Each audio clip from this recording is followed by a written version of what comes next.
Hi, let's solve an interesting mystery in the Dutch language. What are these two dots you sometimes put above the words, as in België, kopiëren, financiële, creëren, reunie?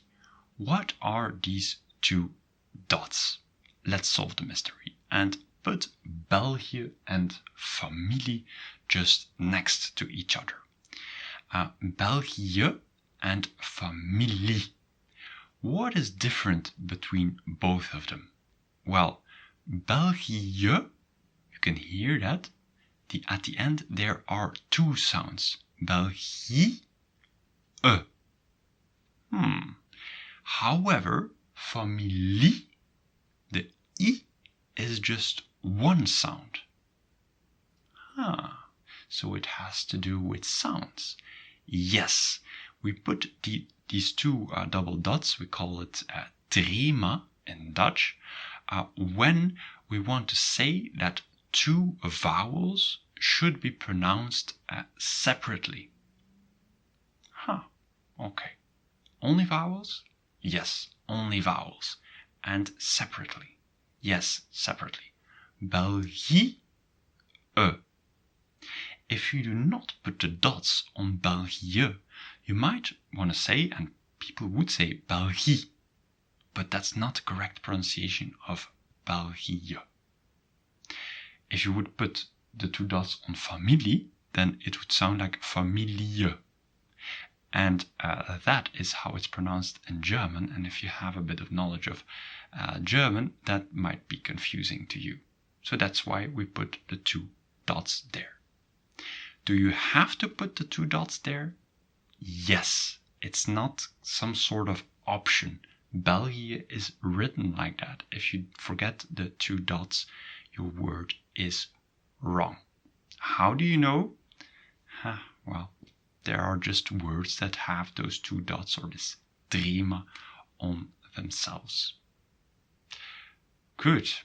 Well, interesting. If there is no confusion for the pronunciation, note that you don't need those double dots. For example, the EA in creatie. So, how about kopiëren and kopie? Kopiëren, to copy, and kopie, one copy. Well, kopiëren, two sounds, kopie, one sound. And how about kopje?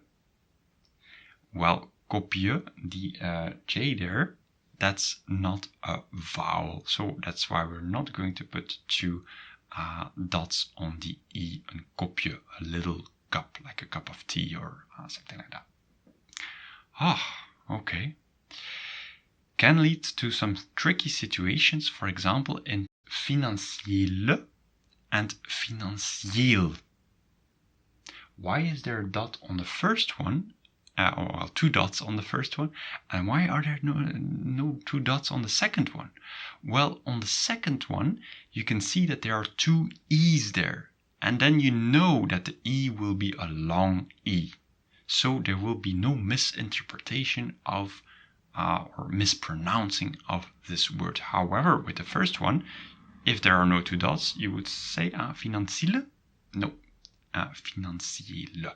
That means financial, you might have guessed that one.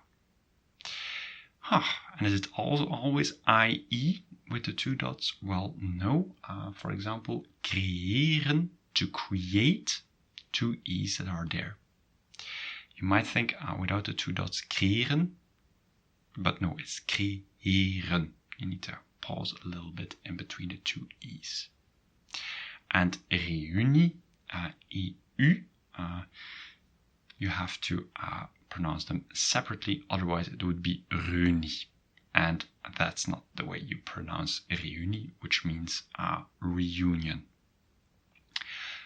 Many countries also have these double dots, for example, Italië, Italy, Brazilië, Brazil, Argentina, Argentina, they have these IE at the end. Groot-Brittannië, Great Britain, also has these two double dots.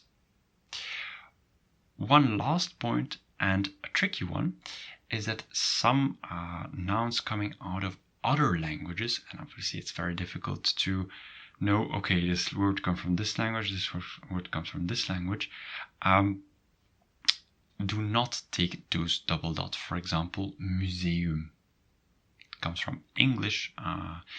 Well, museum, you don't see the two dots there, but yet we pronounce them separately. So there are some words that do not take this dot just because they come from another language. Good. If you're interested in more pronunciation videos, feel free to click on the playlist you see appearing there. See you there.